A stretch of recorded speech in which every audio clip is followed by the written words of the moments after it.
dan apa yang disampaikan boleh bisa kami mengerti. Dalam nama Yesus kami siap menerima firman-Mu. Terima kasih. Haleluya. Amin. Amin. Terima kasih Bu Indrawati. Minta tolong untuk Ibu Ana, Bu Santi dijadikan co-host.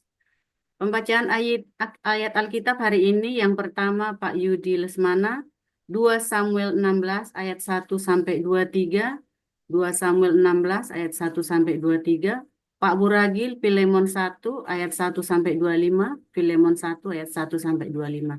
Silakan Pak Yudi. Baik Bu, terima kasih Bu Ros. 2 Samuel 16 ayat 1 sampai 23. Ketika Daud baru saja melewati puncak, datanglah Ziba, hamba Mephiboset, mendapatkan dia membawa sepasang keledai yang berpelana, dengan muatan 200 ketul roti, 100 buah kue kismis, 100 buah-buahan musim panas, dan sebuyung anggur. Lalu bertanyalah raja kepada Ziba, "Apakah maksudmu dengan semuanya ini?" Jawab Ziba, "Keledai-keledai ini bagi keluarga raja untuk ditunggangi. Roti dan buah-buahan ini bagi orang-orangmu untuk dimakan. Dan anggur ini untuk diminum di padang gurun oleh orang-orang yang sudah lelah." Kemudian bertanyalah raja, "Di manakah anak tuanmu?" Jawab Ziba kepada raja, "Ia ada di Yerusalem. Sebab," katanya, "pada hari ini kaum Israel akan mengembalikan kepadaku kerajaan ayahku." Lalu berkatalah raja kepada Ziba, "Kalau begitu, kepunyaanmu lah segala kepunyaan Mephiboset." Kata Ziba, "Aku tunduk, biarlah kiranya aku tetap mendapat kasih di matamu, ya tuanku raja." Ketika Raja Daud telah sampai ke Bahurim, keluarlah dari sana seorang dari kaum keluarga Saul. Ia bernama Simei bin Gera. Sambil mendekati raja, ia terus-menerus mengutuk. Daud dan semua pegawai Raja Daud dilemparinya dengan batu, walaupun segenap tentara dan semua pahlawan berjalan di kiri kanannya. Beginilah perkataan Simei pada waktu ia mengutuk, "Enyahlah, enyahlah, engkau penumpah darah orang Dursila. Tuhan telah membalas kepadamu segala darah keluarga Saul, yang engkau gantikan menjadi raja. Tuhan telah menyerahkan kedudukan raja kepada anakmu Absalom. Sesungguhnya engkau sekarang dirundung malang, karena engkau seorang penumpah darah." Lalu berkatalah Abisai, anak Zeruya, kepada raja, "Mengapa anjing mati ini mengutuki tuanku raja? Izinkanlah aku menyeberang dan memenggal kepalanya." Tetapi kata raja, "Apakah urusanku dengan kamu, hai anak-anak Zeruya? Biarlah ia mengutuk, sebab apabila Tuhan berfirman kepadanya, 'Kutukilah Daud,' siapakah yang akan bertanya, 'Mengapa engkau berbuat demikian?'" Pula kata Daud kepada Abisai dan kepada semua pegawainya, "Sedangkan anak kandungku ingin mencabut nyawaku, terlebih lagi sekarang orang Benyamin ini. Biarkanlah dia dan biarlah ia mengutuk, sebab Tuhan yang telah berfirman kepadanya demikian. Mungkin Tuhan akan memperhatikan kesengsaraanku ini, dan Tuhan membalas yang baik kepadaku sebagai ganti kutuk orang itu pada hari ini." Demikianlah Daud melanjutkan perjalanannya dengan orang-orangnya, sedang Simei berjalan terus di lereng gunung, bertentangan dengan dia. Dan sambil berjalan ia mengutuk, melemparinya dengan batu dan menimbulkan debu.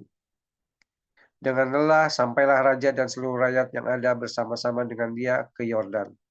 Lalu mereka beristirahat di sana. Maka Absalom dan seluruh rakyat orang-orang Israel sampailah ke Yerusalem, dan Ahitofel ada bersama-sama dengan dia. Ketika Husai orang Arki sahabat Daud itu sampai kepada Absalom, berkatalah Husai kepada Absalom, "Hiduplah raja, hiduplah raja." Berkatalah Absalom kepada Husai, "Inikah kesetiaanmu kepada sahabatmu Mengapa engkau tidak pergi menyertai sahabatmu itu?" Lalu berkatalah Husai kepada Absalom, "Tidak, tetapi dia yang dipilih oleh Tuhan dan oleh rakyat ini dan oleh setiap orang Israel. Dialah yang memiliki aku, dan bersama-sama dengan dialah aku tinggal. Lagi pula, kepada siapakah aku memperhambakan diri? Bukankah kepada anaknya? Sebagaimana aku memperhambakan diri kepada ayahmu, demikianlah aku memperhambakan diri kepadamu." Kemudian berkatalah Absalom kepada Ahitofel, "Berilah nasihat, apakah yang harus kita perbuat?" Lalu jawab Ahitofel kepada Absalom, "Hampirilah gundik-gundik ayahmu yang ditinggalkannya untuk menunggui istana. Apabila seluruh Israel mendengar bahwa engkau telah membuat dirimu dibenci oleh ayahmu, maka segala orang yang menyertai engkau akan dikuatkan hatinya." Maka dibentangkanlah kemah bagi Absalom di atas sotoh. Lalu Absalom menghampiri gundik-gundik ayahnya di depan mata seluruh Israel. Pada waktu itu, nasihat yang diberikan Ahitofel adalah sama dengan petunjuk yang dimintakan daripada Allah. Demikianlah dinilai setiap nasihat Ahitofel, baik oleh Daud maupun oleh Absalom. Amin. Ya, Demikian, Bu. saya lanjutkan di Filemon 1 ayat 1 sampai 25.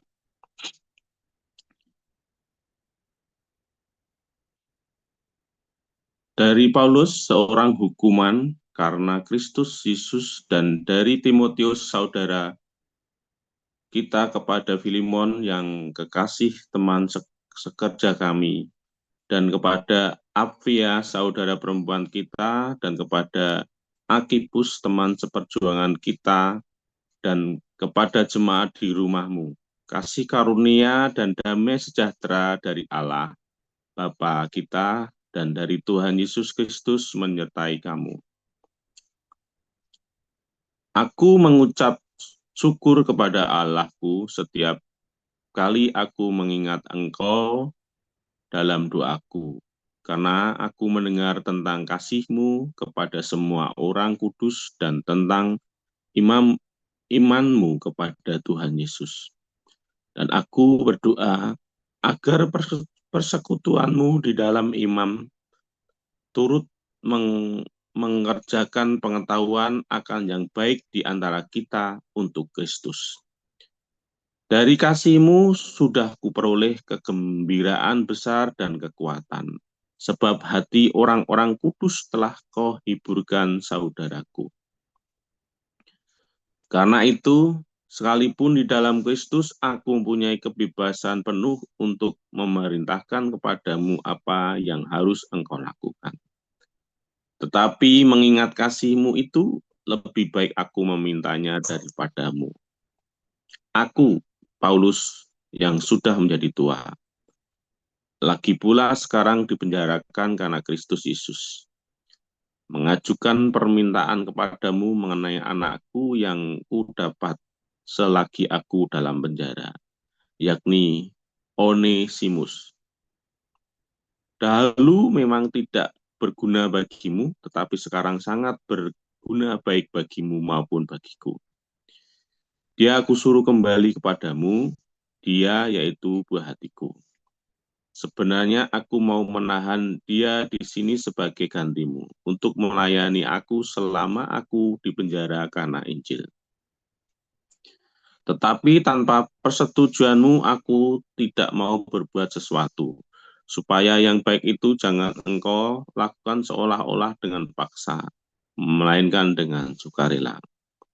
Sebab mungkin karena itulah dia dipisahkan sejenak daripadamu, supaya engkau dapat menerimanya untuk selama-lamanya.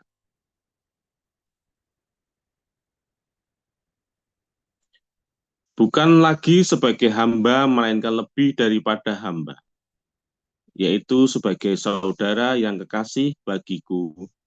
Sudah demikian apalagi bagimu, baik secara manusia maupun di dalam Tuhan. Kalau engkau menganggap aku temanmu seiman, terimalah dia seperti aku sendiri. Dan kalau dia sudah merugikan engkau ataupun berhutang padamu, tanggungkanlah semuanya itu kepadaku. Aku, Paulus, menjaminnya dengan tulisan tanganku sendiri. Aku akan membayarnya agar jangan ku katakan tanggungkanlah semua itu kepadamu. Karena engkau berutang padaku, yaitu dirimu sendiri. Ya saudaraku, semoga engkau berguna bagiku di dalam Tuhan. Hiburkanlah hatiku di dalam Kristus. Dengan percaya kepada ketaatanmu, kutulis ini kepadamu. Aku tahu lebih daripada permintaanku ini akan kau lakukan. Dalam pada itu bersedialah juga memberi tumpangan kepadaku, karena aku berharap oleh doamu aku akan dikembalikan kepadamu. Salam kepadamu dari Epafras, temanku sepanjara karena Kristus Yesus. Dan dari Markus, Aristarkus, Dimas, dan Lukas, teman-teman sekerjaku. Kasih karunia Tuhan Yesus Kristus menyertai roh kamu. Demikian firman Tuhan. Terima kasih. Amin. Terima kasih Pak Yudi Lesmana dan Pak Buragil. Kita akan masuki renungan embun pagi dengan judul Karyawan Gua Hira oleh Dr. Joseph Paul Jang. Kepada Pastor Paul kami persilakan. Silakan Pastor. Terima kasih Burus Bapak. Haleluya, firman Tuhan selalu baru setiap hari ketika kita menantikan Tuhan dengan penuh cinta dan dengan kesabaran dan kekudusan. Selalu jangan lupa ya. Saudara, selama saya sebagai kerja sekuler ya, sebagai profesional, saudara, saya banyak mengamatin ya, termasuk saya sendiri. Ya, ada orang-orang yang ketika bekerja, ya, kenapa yang ini kerjanya bagus, yang ini kerjanya nggak bagus, saudara? Oh, karena dia pinter, Pak. Saudara, pinter itu penting ya, saudara ya. Cerdas, pinter itu penting kalau dalam sebuah perusahaan, ya, saudara ya. Tetapi ternyata, saudara ya, saya mengamati lagi, saya punya junior dulu ya, dulu asisten manajer. Ya, zaman saya sudah jadi ya ininya dia asisten manajer saya. Hari ini dia sudah jadi managing director di sebuah perusahaan terkenal, saudara ya. Di perusahaan yang sama tempat saya dulu jadi manajer di situ, dia masih asisten manajer dan aduh ini orang, aduh capek deh sama orang ini ya, nggak pinter, nggak apa, culun gitu ya. Padahal umurnya cuma beda setahun sama saya. Yang umurnya cuma beda setahun, tapi ini culun banget, saudara ya. Sampai kita capek sekali ya ngurusin dia, ngajarin dia itu. Tapi sekarang dia sudah jadi managing director. Kalau bilang managing director itu gajinya kira-kira 100 jutaan, saudara ya, di perusahaan itu, kurang lebih ya. Nah, saudara, terus saya ngamati ya, anak ini hebat ya, kenapa bisa jadi managing director di perusahaan itu ya. Perusahaan ini, saudara, perusahaan yang mengerikan ya. Ya, yang saya cerita, saya dulu bonusnya itu kerja di situ 1 tahun ya, 1 tahun itu bonusnya saya itu mobil Suzuki Baleno baru itu, saudara ya. Bonusnya itu hampir 200 juta itu saya kerja di situ ya, 1 tahun itu ya. Menurut saya masih level-level manajer ya. Apa yang membedakan, saudara? Kenapa ada orang yang pinter, tapi terus dia begitu, ada orang yang nggak pinter, tapi dia bisa karirnya bisa bagus. Dan ada lagi, saudara ya, ada yang nggak pinter, tetapi terus dia bikin masalah, saudara. Bikin masalah di kantor, terus akhirnya udah nggak pinter, udah bikin masalah, bikin ruwet, nggak tahu apa-apa, tapi sok tahu, akhirnya tambah ribet, saudara. Wah, orang begitu akhirnya di PHK, saudara. Biasanya jadi yang kerok. Tapi ada yang pinter, tapi ya kayak saya, saudara ya. Saya ini pinter yang kerja. Saya kerja apa, mau ditarget berapa saja, saya nggak pernah nolak. Bos saya dulu mau kasih target berapa saja, bisa. Ketika yang lalu, wah udah heboh, saya bilang bisa. Kenapa, saudara? Kalau saya bilang bisa, pasti bisa. Karena saya orangnya terstruktur kalau kerja, ya. Anda tidak bisa, seringkali orang nggak menebak yang dalam pikiran saya. Tapi saya mengatur sebuah, kebetulan habis ini, habis ini, habis ini, habis ini. Dan ketika saya cerita, orang belum tentu ngerti yang saya cerita, karena nggak kebayang dan tidak duga kita akan melakukan itu, saudara. Nah, istilahnya itu kalau strategi perang itu, orang tidak mudah menebak saya, dan orang pun membaca saya pun selalu bilang, nggak mungkin. Oh, nggak mungkin. Ya mungkinnya, tapi selalu bisa. Kita bikin komunitas ini mungkin nggak? Bisa, mungkin. Jadi kan komunitas ini, saudara, kita jadi besar kan? Ya kan? Dulu semua bilang nggak mungkin ya. Amin Wijaya pun dulu ngomong nggak mungkin. Saya bisa besar, kita besar sekali sekarang, saudara ya. Ya kan? Nggak kalah, istilahnya proyek-proyeknya kita itu nggak kalah sama gereja-gereja yang gede-gede itu, saudara ya. Proyek-proyek kita ngeri-ngeri ya. Kenapa? Kenapa? Sekarang saya bisa, ya, dan banyak hal lagi ya. Ada banyak sekali ya tips-tips ketika kamu menjadi bekerja di dalam bekerja. Nah, yang pertama, saudara ya, ingat-ingat ya, banyak karyawan ya yang dia bodoh, tetapi dia sombong, gengsinya besar. Saudara, kalau kamu bodoh, rendah hatilah, saudara. Kalau kamu orang yang tidak pintar, kamu rendah hati, saudara. Jangan tersinggungan kalau dimarahin. Dan jangan pernah berpikir, ya, balas dendam. Wah, aku dihina nanti, aku tak balas nanti. Saudara ingat, ketika kamu digaji, ya, seringkali yang dibutuhkan, ya, adalah kehadiranmu, saudara, supportmu. Ya, ketika kamu bisa mensupport perusahaan itu, minimum ya, minimum, saudara, itu pintu ada yang bukain, ada yang nutupin pintu kantornya. Bahasa kasar itu begitu, saudara ya. Supaya bosmu jangan buka sendiri, nutup sendiri. Minimum itu, saudara, kontribusimu. Atau minimum ada yang bikinkan kopi buat bosmu. Nah, biarlah itu adalah kita, saudara. Artinya kita tetap rendah hati. Kita rumangsa, mungkin kita nggak pinter. Perusahaan itu maju begitu cepat ya. Saya pernah kerja di sebuah bank asing yang orang-orang pinter-pinter sekali. Saya sampai ke pontal-pontal, sampai stres saya. Sehari itu saya di kantor itu saya bisa buang air 3 kali. Stres, saudara ya. Orangnya pinter-pinter. Saya waktu itu bahasa Inggrisnya belepotan. Itu mereka semua lulusan dari luar negeri semua. Ya. Bahkan yang lulusan dari dalam negeri pun minimum dari UI, saudara. Ya, katanya pinter-pinter. Saya cuma dari Satya Wacana, bahasa Inggris saya masih belepotan. Tetapi, saudara ya, karena waktu itu saya cuma berpikir apa? Orang panggil Paul, wah semua, saudara ya. Dari saya ini administrasi di bank itu ya, saya jadi administrasi di situ untuk corporate banking ya, saudara ya. Jadi karena saya kerja di administrasi, saya setiap kali beresin file, saya cuma filing ya. Ketika file saya baca. Nah, lalu ada yang iseng ngerjain saya, saudara ya. Si atasan saya ini, ya, pokoknya seniornya saya ini, oh itu ada customer rewel. Saya dikerjain, saudara, suruh ketemu. Suruh ketemu, karena suruh ketemu, saya kan takut. Aku mesti ngomong apa nih? Panik saya, saudara. Diajarin sama dia cara ngomongnya. Ini apa? Ini apa? Kamu gitu aja nggak ngerti. Saya nggak sekolahin. Diajari semua, saudara. Saya dikerjain, bolak-balik kerjain. Dan saya tahu saya sedang dikerjain.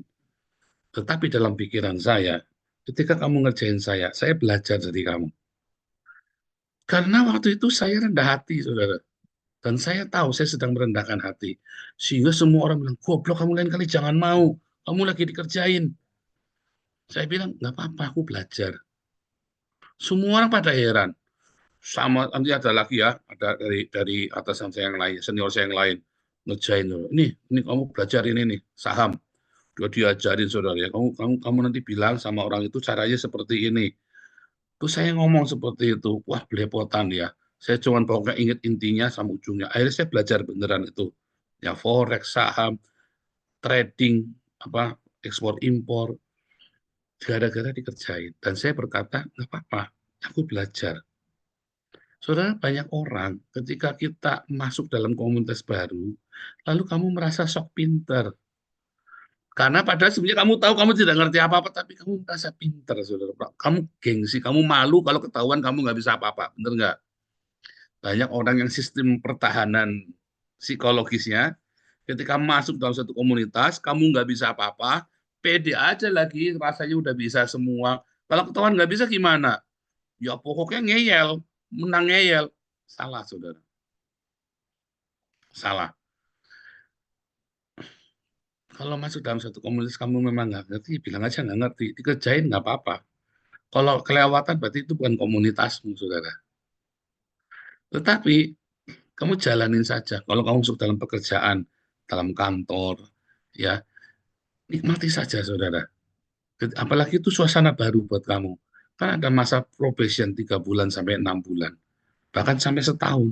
Kalau kamu lagi belajar, biar nikmati saudara. Ketika orang menghina kamu, kamu selama ya tentu saja jangan disuruh telanjang, dipermalukan, diketawain ya, itu beda. Tetapi kamu tahu kamu kerja dikerjain, kerjakan. Saya banyak melihat orang pada tidak mau saudara ya. Jadi, oh bukan kerjaan saya. Oh, lu apa emang lu bikin gua goblok gini segala macam dia. Dia sambil sok-sokan begitu. Saya ngeliatin dengarkan mereka ngerumpi ya. Goblok kamu. Saya bilang goblok kamu. Orang kamu kesempatan kok belajar. Satu, saudara, kamu harus rendah hati untuk mau belajar di dalam komunitas. Baik di kantor, baik itu di sekolah, baik itu di komunitas. Kalau masuk suasana yang baru, kamu belajar, kamu jangan mengapa banyak orang tidak ke gereja? Bukan karena dia merasa gereja itu munafik, karena kamu tidak mau masuk ke sebuah lingkungan yang baru untuk belajar. Ya, akhirnya masuk ke komunitas, merasa keminter karena dia nggak mau, padahal dia salah, udah salah, ngaco, merasa paling benar lagi ya saudara. Nah, akhirnya kamu tertolak dari komunitas. Bukan karena kami benci kamu, karena kamu tidak bisa membawa diri di dalam komunitas. Dan akhirnya dipecat, saudara. Ya, akhirnya karyawan-karyawan seperti ini kan akan diputuskan, akan ngaco. Udah kamu nggak mau belajar, merasa pinter. Malah kamu mau ngajarin kita yang sudah pinter, kan repot, saudara. Satu pertama. Yang kedua, saudara. Ini saya cerita yang jelek-jelek dulu ya. Nah, ini jam berapa nih? Saya ada 4 soalnya ya. Oke, cukup ya. Masih 15 menit. Yang kedua, orang pinter. Ya, dan saya sering cerita sama Anda ya. Ini orang pinter kerjanya, saudara. Tetapi modelnya kayak saya, sombong. Ya, saya dulu kalau kerja, mau target berapa saya tak jabanin, saudara. Tetapi jangan pernah mempermainkan saya. Begitu saya permainkan, tak tinggal hari itu benar-benar tak tinggal. Saya pernah ya baru jadi direktur di sebuah perusahaan, baru saya menjabat, saudara. Ya, saya nunggu itu dari bawah ya. Dalam 3 tahun saya naik, udah langsung naik dari cuma GM, lalu jadi ya naik 2 tingkat, saudara ya, dari direktur di perusahaan itu, dari marketing direktornya. Terus, saudara, bosnya ini kurang ajar, saudara.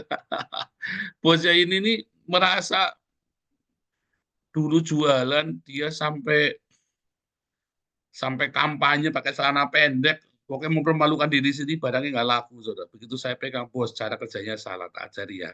Saya ceritanya begini loh, ini marketnya seperti ini petanya seperti, di sini orang kuatnya ini, di sini mapping, saudara, tak ajarin. Ya terus kamu jalanin dong, dengan sombongnya bosnya itu ya, saudara ya. Jadi itu modelnya komisaris itu ada 7 orang ya, saudara ya. Yang satu itu orang Medan, belagu gitu ya. Ya karena kamu nggak kerjain, tak kerjain. Jangan cuma bacot doang kamu, jangan cuma baca, tak kerjain Pak, tak kerjain Pak, tenang Pak. Yang penting Pak harus percaya saya jalan dulu ya. Kalau saya salah, saya mengundurkan diri. Tapi lagi begitu, tak tantang saudara ya. Itu omset cuman, aduh saudara ya, omset 20 juta aja sampai mempermalukan diri sendiri. Ya 20 juta, 40 juta, tapi diutang semua nggak ada yang bayar, saudara ya. 40 juta tapi nggak ada yang bayar.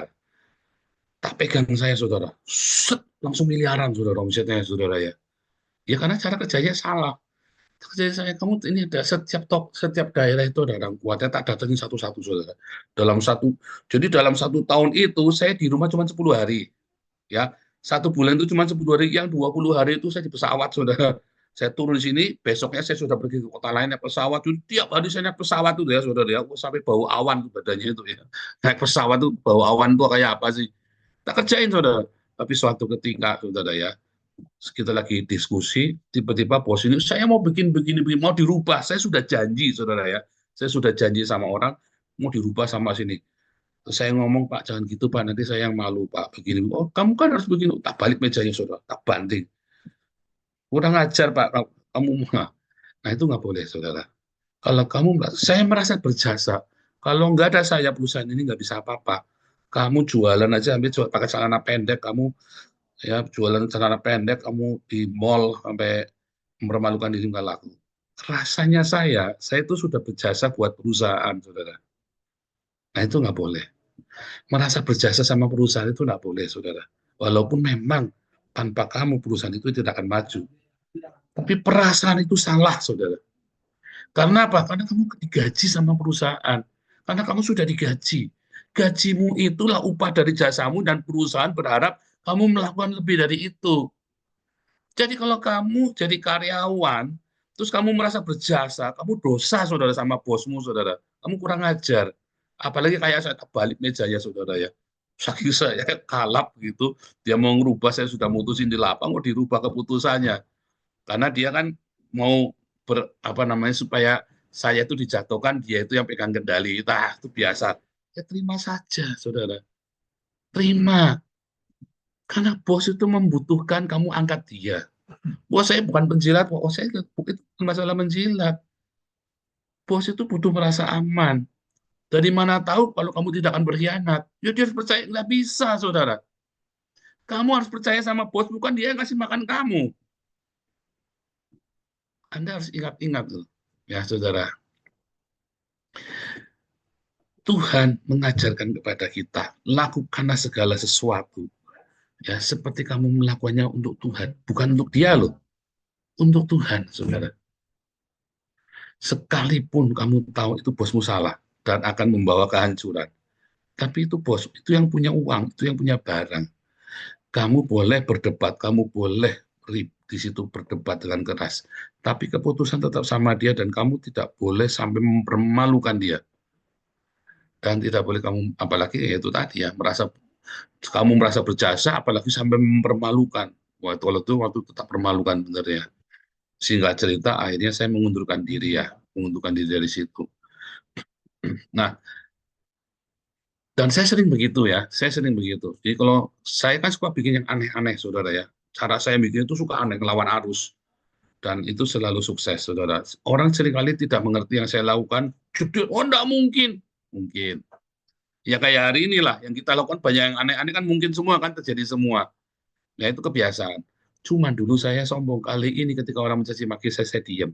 Kalau dulu kamu berani caci maki saya, tak lumat-lumat habis, saudara. Anda berani menghalangi saya, mencaci maki saya, kalau saya lagi udah jalan, sudah diputusin, terus Anda berani berbalik, bisa tak lumat-lumat habis, saudara.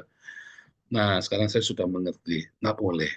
Apakah saya merasa berjasa untuk kita semua? Nggak bisa. Apakah Anda bos saya? Bukan. Kita punya bos Tuhan dalam yayasan ini, dalam komunitas kita ini ya. Bos kita Tuhan. Saya tidak merasa, dan tidak boleh kalian semua ada yang merasa berjasa di sini. Termasuk saya pun tidak boleh merasa berjasa. Kalau bukan karena saya, nah itu juga nggak boleh. Ya, karena saya kasih contoh yang baik. Ada karyawan tadi ya, yang dia goblok, saudara, nggak pinter. Tapi orang ini rendah hati sekali, saudara. Sudah bodoh, nggak pinter tapi rendah hati.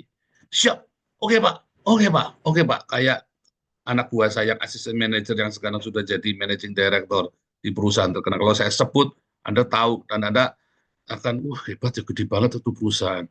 Ya, itu perusahaan besar banget, sudah dan terkenal sekali. Itu udah jadi managing directornya sekarang. Gajinya kurang lebih 100 jutaan itu ya, saudara, taksiran saya ya. Karena zaman itu saja sudah 70-an ya. Zaman. Saudara, orang ini tidak pinter. Tapi orang ini tidak pernah lawan saya, saudara. Sehingga walaupun saya jengkel, kasihan saya hatinya sama dia. Jengkel, saya dedek, saudara. Goblok, kamu tuh dibikinnya dari apa dulu? Ibumu tuh lagi bikin sama kamu tuh, bapak kamu makan apa sih? Jangan-jangan makannya gelali imitasi, saudara. Gobloknya minta ampun, diajari nggak pinter-pinter. Sampai kudu tak temenin. Pergi ke pasar, pergi ke dealer, pergi kemana, tak ajarin cara ngomongnya. Sampai gede, saya nggak sampai pikir. Tapi sekarang dia jadi managing director, saudara. Dan saya yakin ilmu yang dia pakai pasti ilmu yang dari saya semua tuh. Satu-satunya mau ngajarin cuma saya, saudara. Tapi karena dia rendah hati, semua orang jatuh hati sama dia, saudara. Dia kalau dimarahin sama saja, iya, iya Pak, iya Pak, iya Pak, iya Pak. Ini orang sungguh saya kira saya belum pernah lihat orang ya mungkin dia licik pura-pura rendah, saya nggak tahu. Tapi dia dengan siapa, bahkan dengan Office boy saja dia baik, saudara.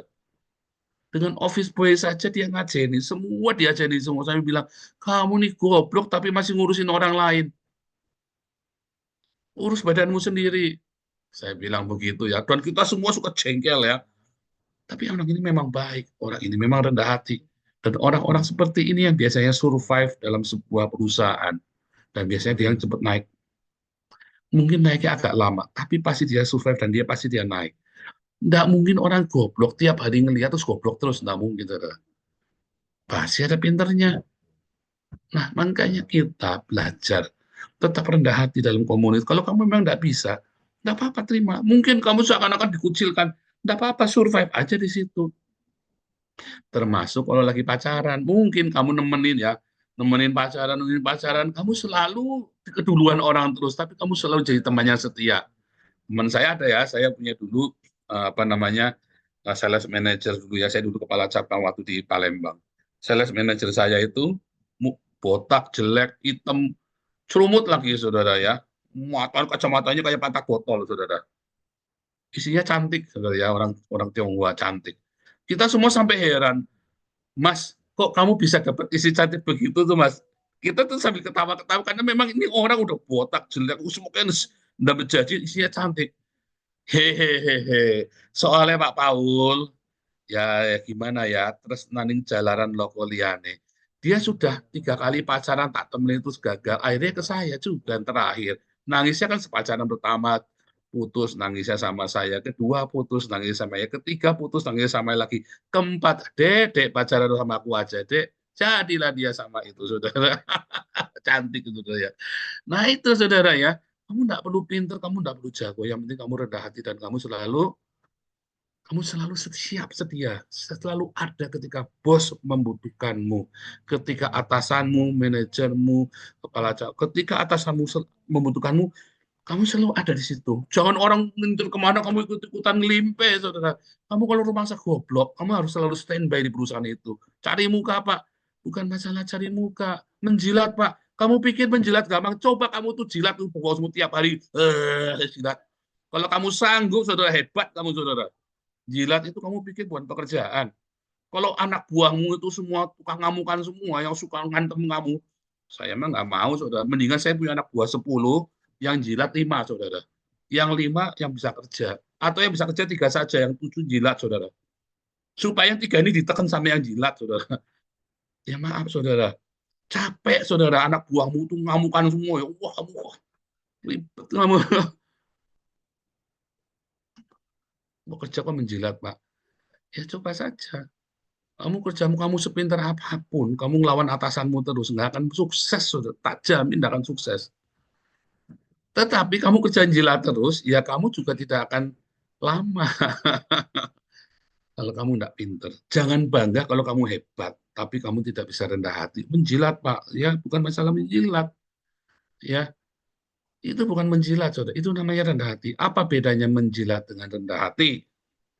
Menjilat itu ya sama atasan kamu cari mukanya setengah mati, sama anak buah kamu injak, saudara. Nah itu berarti kamu lagi menjilat.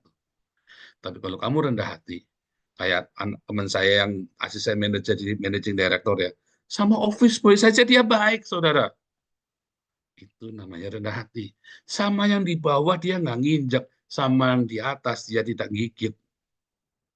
Ya, itu namanya rendah hati. Kalau menjilat, sama yang di atas dia berusaha agresif cari muka, sama yang di bawah dia injek, saudara. Itu namanya menjilat. Nah, yang keempat, ya, kalau kamu ini orang pinter, ya, kamu ini sudah pinter sekali dan semua perusahaan bisa sukses gara-gara kamu. Saudara, itu semua sia-sia kalau kamu tidak rendah hati. Biasanya orang pinter itu tersinggungan. Kayak di yayasan kita nih, yang pinter-pinter tersinggungan, saudara. Di yayasan kita itu yang pinter-pinter kerja itu ngamukan tersinggungan. Dan itu bikin saya pusing, saudara. Ya kan? Udah gitu suka meremehkan orang yang nggak pinter. Goblok amat sih, ini orang begini aja kok nggak bisa. Wah, saya tuh kalau lagi meeting yayasan itu ya, saudara ya. Nanti di belakang itu yang pinter-pinter itu, yang drive-nya tinggi-tinggi itu, Pak ini kok goblok banget gitu aja nggak ngerti, oh gini gini. Ya bukan masalah pinter nggak, bukan masalah itu. Kita ini sama-sama. Ada orang yang apa pemahamannya cepat, ada yang lelet.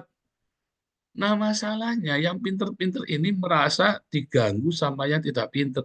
Jangan, saudara. Saudara, kalau Anda pinter, berbahagialah.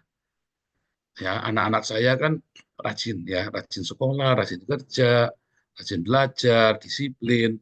Lalu ada Arab-Arab ini, saudara, orang-orang dari Gua Hira ini yang malas-malas, saudara. Jengkel nggak saudara ngeliat orang malas gitu, anak-anak itu lagi belajar itu malah jalan-jalan ngisep ganja apa segala macam. Saya bilang, "Shh, biar aja mereka ngisep ganja, biar aja mereka malas, supaya kamu nggak ada saingannya. Coba kalau semuanya sekolah semua, pinter semua, kamu saingannya banyak, capek kamu. Bagus ada orang itu, biar suruh beresin nanti jambannya kamu. Kalau kamu nanti udah umur 40, kamu udah sukses. Orang-orang ini kan nggak mau sekolah, dia jadi tukang jamban, kamu jadi direktur di perusahaan, dia suruh beresin jambannya kamu. Ya, saudara ya. Jadi kamu yang pinter, nggak usah seneng kalau nggak usah kamu ribet kalau ada orang goblok. Nggak apa-apa, biarin saja.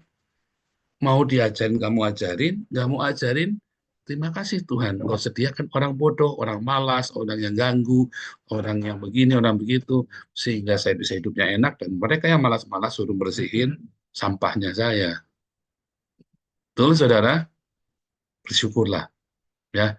Jadi, yang penting jangan kamu yang malas. Kamu tidak usah merasa terganggu dengan orang malas, kamu tidak usah menghakimi. Ya, nggak cinta dong, Mbak. Ini bukan masalah cinta, ini realistis, ini realita kehidupan. Dia malas kan keputusan dia sendiri. Dia bodoh kan keputusan dia sendiri. Kalau dia bodoh diajarin mau, dia kan jadi pintar. Tapi kalau dia bodoh nggak mau diajarin, kan keputusan dia sendiri. Karena tadi yang pertama tadi gengsi. Iya kan? Nggak mau diajarin gengsi, malah sok ngajarin kita yang udah pintar kan? Banyak saudara ya.